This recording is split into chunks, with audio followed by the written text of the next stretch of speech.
नमस्कार मित्रों, मैं पंडित ज्ञानेंद्र त्रिपाठी शिव शक्ति ज्योतिष परामर्श केंद्र के इस कार्यक्रम में आप सभी का हार्दिक स्वागत करता हूं। मित्रों, उपस्थित हूं आज एक नए विषय वस्तु पे चर्चा करेंगे। दैत्य गुरु शुक्राचार्य का राशि परिवर्तन जो मीन राशि से मेष राशि में हुआ है 26 मार्च 2026 को प्रातः 5:13 पे।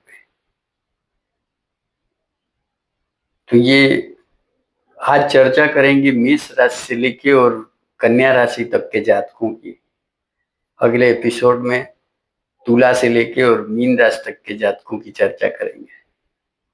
तो आइए मित्रों, और मेरा निवेदन है मेरे चैनल को सब्सक्राइब कर लीजिए, घंटी के बटन को दबा दीजिए, ऑल ऑप्शन को दबा दीजिए ताकि हमारा नोटिफिकेशन आप तक समय से उपलब्ध हो और हमारे द्वारा दी गई जानकारियों से आप लाभान्वित हो सके और अपने मित्रों तक शेयर करिए। तो आइए प्रारंभ करते हैं पहले मेष राशि से। अब ये चर्चा करेंगे कि ऐश्वर्य के कारक हैं, सुख सुविधाओं के कारक हैं, तो ये बड़ा लंबा हो जाएगा बहुत, और किनको किनको क्या सफलता देंगे इसमें चर्चा कर लेंगे हम मेष राशि से लेकर और कन्या राशि तक के जातकों का। तो पहले प्रारंभ कर लेते हैं मेष राशि से। तो मेष राशि के द्वितीय भाव के और सप्तम भाव के कारक होके लग्न में विराजमान है। 3 नक्षत्रों से ये संचरण करेंगे, अश्विनी, भरणी और कृतिका। इसमें एक केतु का नक्षत्र है, एक शुक्र का स्वयं का नक्षत्र है। तो इन नक्षत्रों में 4 चरण व्यतीत करेंगे और कृतिका में 1 चरण व्यतीत करेंगे। ये 23 दिनों तक का इनका संचरण है। 19 अप्रैल को ये फिर पुनः वृषभ राशि में वृषभ राशि में गोचर कर जाएंगे। तो 19 अप्रैल तक का कैसा रहने वाला है दिन, और दिन को बेहतर बनाने के लिए क्या उपाय करें, तो प्रारंभ करते हैं पहले मेष राशि से।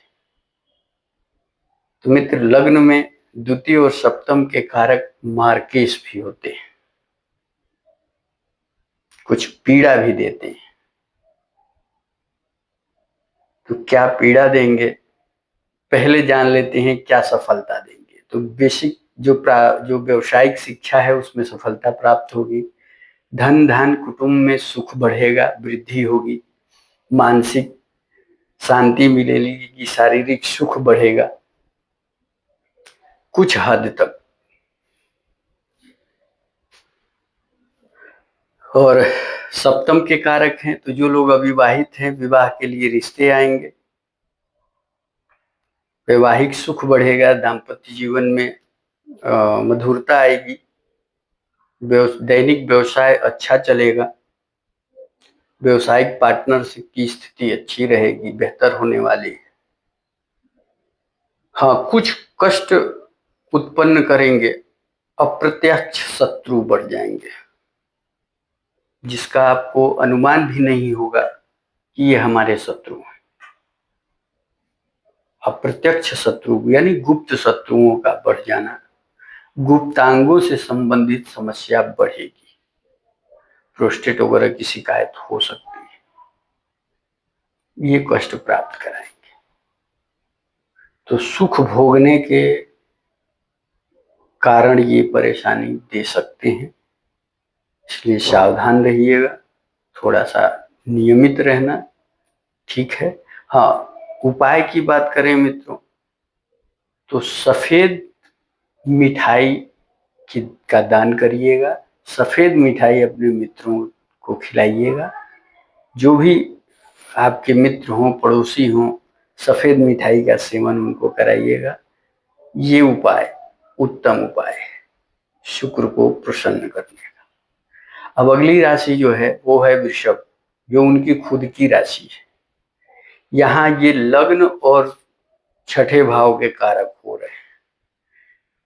शरीर, रंग, रूप, आकृति, सुंदरता, इसमें बढ़ोतरी हो जाएगी। मस्तिष्क, बुद्धि, विवेक गतिमान हो जाएगा, विशेष फलों की प्राप्ति कराएंगे, विदेश गमन करा सकते हैं। अगर आप विदेश जाने के इच्छुक हैं तो विदेश जा सकते हैं। व्यय बढ़ जाएगा, सुख सुविधाओं में वृद्धि होगी, सुख सुविधा बढ़ोतरी कर देंगे। अब यहाँ एक चीज देखना है कि जब भी ये अपने नक्षत्र में होंगे तभी ये फल प्राप्त कराएंगे। केतु और जब सूर्य के नक्षत्र में होंगे तो वहां ये देखना होगा कि केतु और सूर्य आपके किस भाव में कहाँ बैठे हैं, उनके अनुसार ये फल आपको प्राप्त कराएंगे। छठे भाव के कारक हैं तो शत्रु, चिंता, भय, रोग, ऋण में वृद्धि हो जाएगी।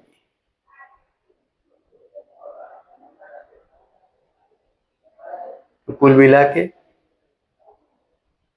उपाय की बात की जाए मित्रों तो माँ लक्ष्मी की आराधना करना, श्री सूक्त का पाठ करना आपके लिए उत्तम और कल्याणकारी साबित होगा। आगे बात करेंगे मिथुन राशि की। तो मित्र यहाँ व्यय और सुख के कारक हो, संतान, प्रारंभिक शिक्षा, सुख में वृद्धि, चल अचल संपत्ति के कारक भी होते हैं। व्यय, मोक्ष, विदेश गमन इसके कारक हैं और आपके लाभ स्थान में संचरण किए। तो अगर विदेश जाने की इच्छा थी तो वो पूर्ण हो जाएगी। व्यय अगर कर सुख सुविधाओं में, शिक्षा में व्यय बढ़ जाएगा। जो ननिहाल पक्ष से है उससे संबंध आपके अच्छे हो जाएंगे। पुरानी इच्छाएं आपकी पूर्ण होंगी। यहाँ आपको हर प्रकार से सुख प्रदान करेंगे। तो मिथुन राशि वालों के लिए बहुत उत्तम है, बहुत अच्छा है। उपाय की बात करें मित्रों तो यहाँ भगवान श्री गणेश की आराधना करिएगा दिन को सुगम और कल्याणकारी बनाने के लिए। आगे बात करेंगे कर्क राशि की।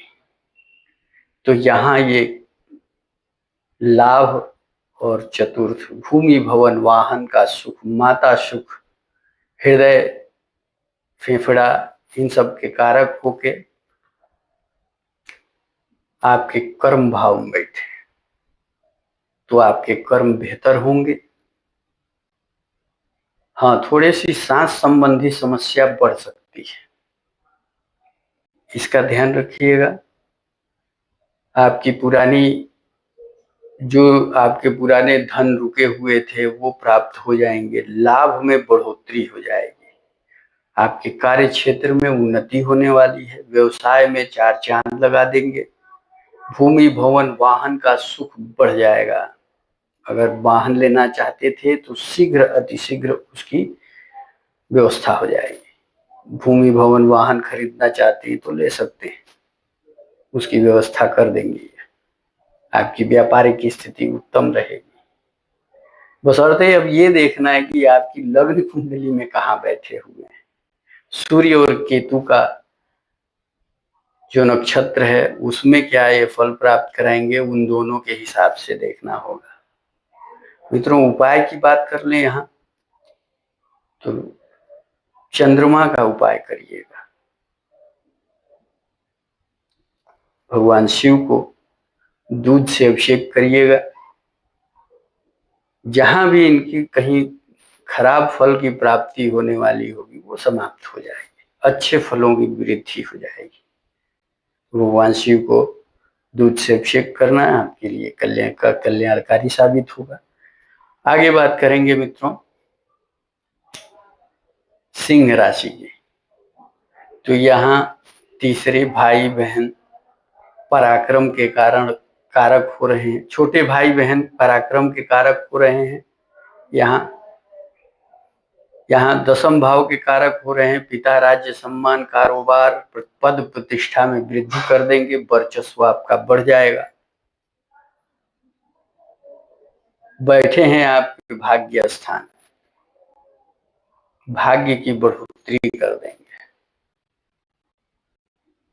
पद प्रतिष्ठा मिलने वाली, कारोबार में उन्नति होगी, छोटे भाई बहनों से संबंध अच्छे होंगे, पराक्रम में वृद्धि होगी, हाँ, कुछ गुप्त शत्रु परेशान करने का प्रयास करेंगे, तो महिलाओं से विशेषकर सावधान रहिएगा।